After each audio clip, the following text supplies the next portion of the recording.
This arrived in the same box as the Aoshima Pioneer boombox that I made recently, and it's another equally off-the-wall subject. 1/20th scale slalom kayak. It's a simple kit, as you can see. 3 very minimalist sprues, canoe body, paddle, bits that go on it if you want to make it a rubber band powered toy boat, and the canoeist. There are actually 2 of the canoeists, but we only need 1 because there's only 1 space. Now, I'm going to try a little trick that I've seen done on Boile Hobby Time a few times. Well, what do you know? It worked. Now, I need to paint the little guy.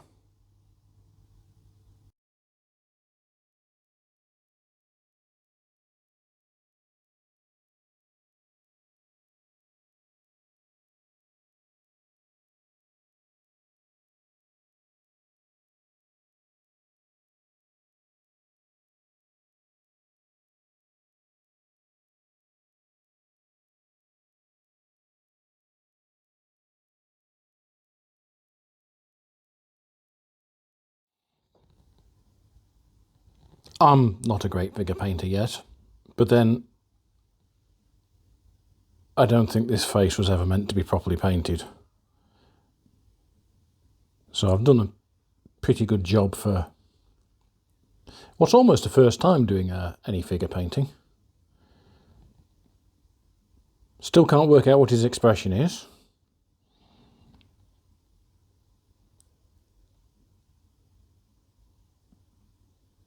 I think I might put a little bit more paint on the life jacket and do some highlighting on the black sections of the wetsuit or dry suit or whatever it is he's wearing under it. Then I need to paint the water cover, and I also need to paint the lower half of the hull, because the box images and the instructions show it to be a different shade of grey. But then I'm going to get started on building a little base for him. A little section of white water for the canoe to be passing through. And that's the next stage.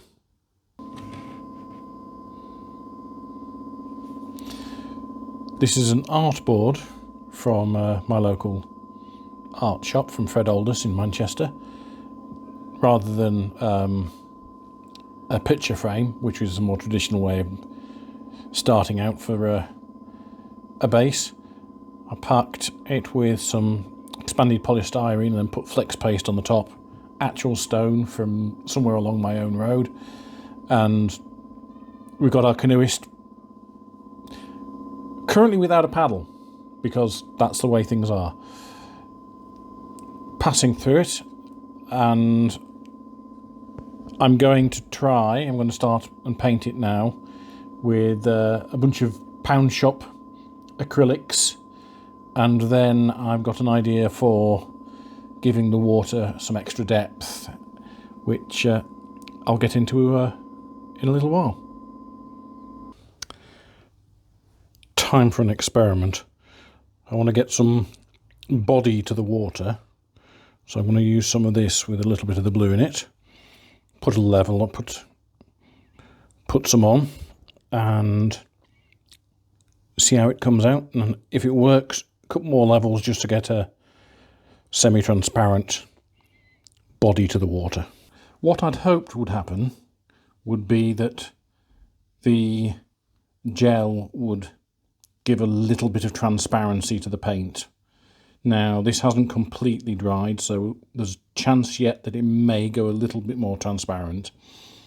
I think I may have put a bit too much paint in that layer there of the heavy gel.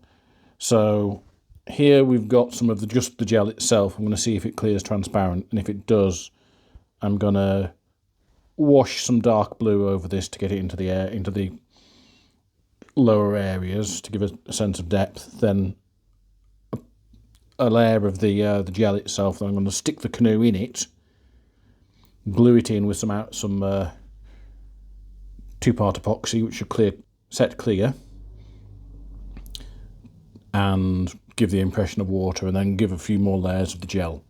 So we're going to see how this comes out in the next couple of days.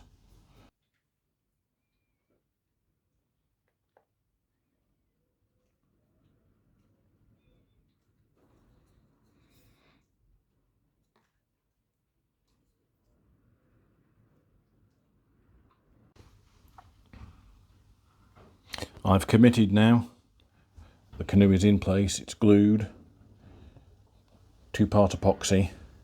Next I'm going to a few more layers of the gel, which it's clearing up as it dries, so it might look a bit off for a while, or like whitewater, which will be appropriate. So I'm going to let the epoxy cure overnight, and then I'm going to hit it with some more of the acrylic gel.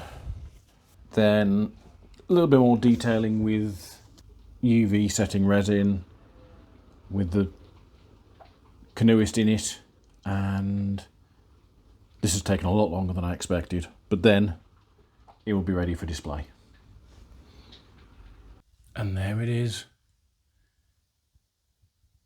finished. It was just meant to be a very simple build of a very, very simple kit, just jazzing it up a little bit. But that base took a lot longer than planned. Anyway, my little canoeist is now canoeing. On to the next weird and wonderful old kit to have fun with.